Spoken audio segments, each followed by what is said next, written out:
बड़े दिनों के बाद मुलाकात हो रही है आपकी और मेरी। दरअसल एक ऐसी कहानी की तलाश में था जो कहानी बड़ी दिलचस्प है।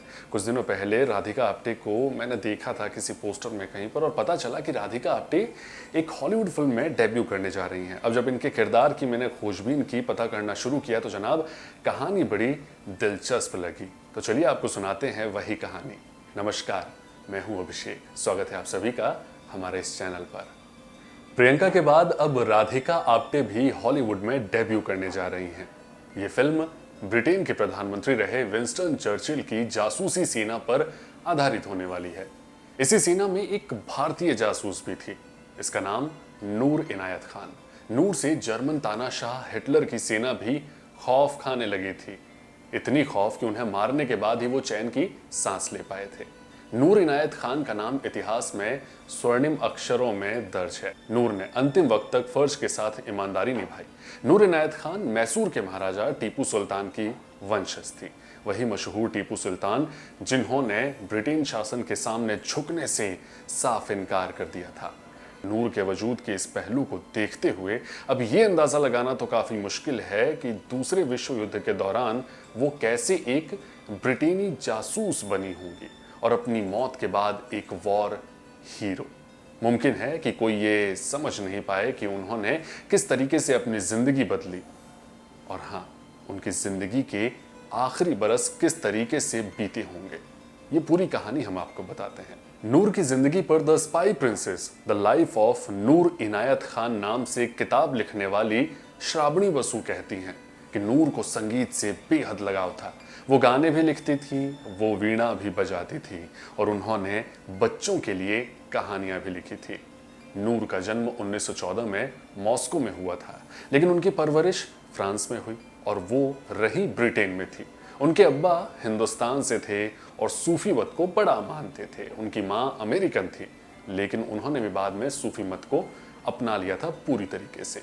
दूसरे विश्व युद्ध के समय से परिवार पेरिस में रहने लगा था, लेकिन जर्मनी के हमले के बाद उन लोगों ने देश छोड़ने का फैसला ले लिया था। श्रावणी बसु नूर इनायत खान की याद में एक संगठन भी चलाती हैं।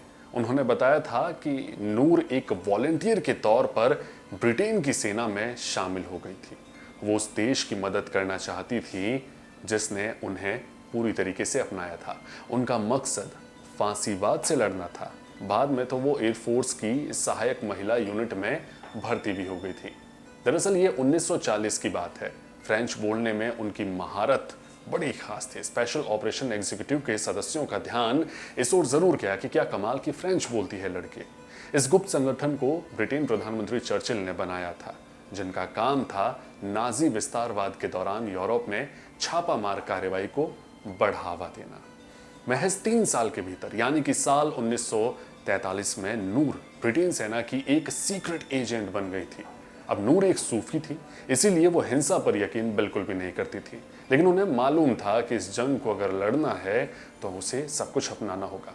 नूर की विचारधारा की वजह से उनके कई सहयोगी ये भी सोचने लगे थे कि उनका व्यक्तित्व खुफिया अभियानों के लिए उपयुक्त नहीं है। एक मौके पर तो उन्होंने ये भी कह दिया था कि मैं झूठ बोल ही नहीं सकती और ना मैं झूठ बोलूंगी।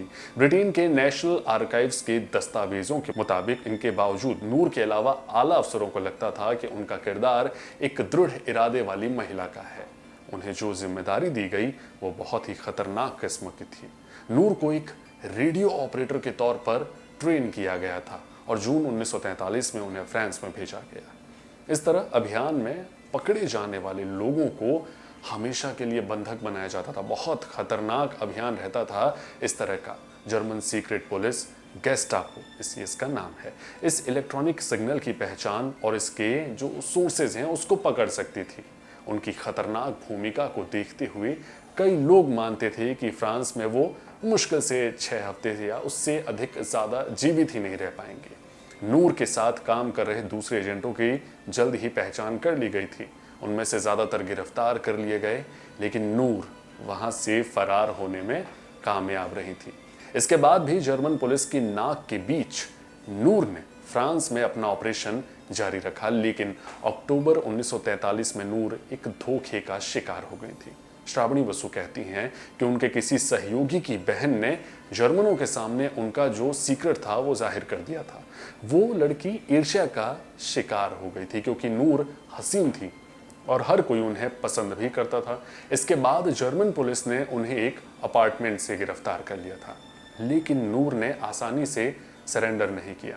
वो लड़ी और 6 हट्टे खट्टे पुलिस अधिकारियों ने मिलकर उन्हें काबू में किया। 2 मौकों पर तो उन्होंने भागने की कोशिश भी की, लेकिन बदकिस्मती कामयाब नहीं हो पाई। जर्मन एजेंटों ने ब्रिटेन ऑपरेशन के बारे में जानकारी निकलवाने के लिए नूर को तगड़े तरीके से प्रताड़ित किया था, लेकिन वो नूर का असली नाम तक नहीं पता कर पाए थे। इतनी दृढ़ निश्चय थी नूर।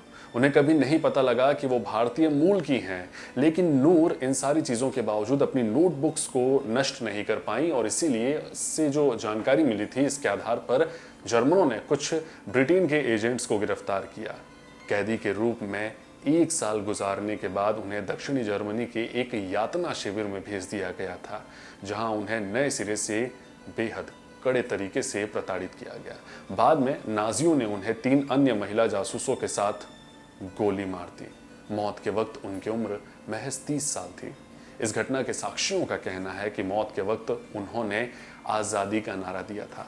नूर की बहादुरी को उनकी मौत के बाद फ्रांस में वॉर क्रॉस देकर सम्मानित किया गया था। ब्रिटेन में उन्हें क्रॉस सेंट जॉर्ज दिया गया था। अब तक केवल 3 और महिलाओं को इस सम्मान से नवाजा गया है। तो ये कहानी थी नूर इनायत खान की, एक ऐसी भारतीय मूल की जासूस जो ब्रिटेन के लिए जासूसी करती थी। जर्मन में उन्होंने जासूसी की, लेकिन उन्होंने वहाँ के अधिकारियों को, जब वो इस खुफिया अभियान में भर्ती हो रही थी, उन्होंने ये भी कहा था कि मैं ब्रिटेन के लिए लड़ूंगी, लेकिन जब इससे आज़ादी मिल जाएगी, जब हमें जर्मनों से आज़ादी मिलेगी, जब सारी चीज़ें हो जाएगी, तो मैं भारत के लिए काम करूंगी। उनके अंदर भारतीयता जिंदा थी। इसी कहानी पर नज़र आने वाली हैं राधिका आप्टे। बहुत दिलचस्प होगी ये कहानी। फिलहाल इस वीडियो में इतना ही, लेकिन आप हमें कमेंट सेक्शन में ज़रूर बताइएगा कि आपको ये कहानी कैसी लगी। चैनल को सब्सक्राइब कीजिएगा, वीडियो अच्छा लगे तो इसे शेयर भी ज़रूर कीजिएगा। तब तक के लिए नमस्कार।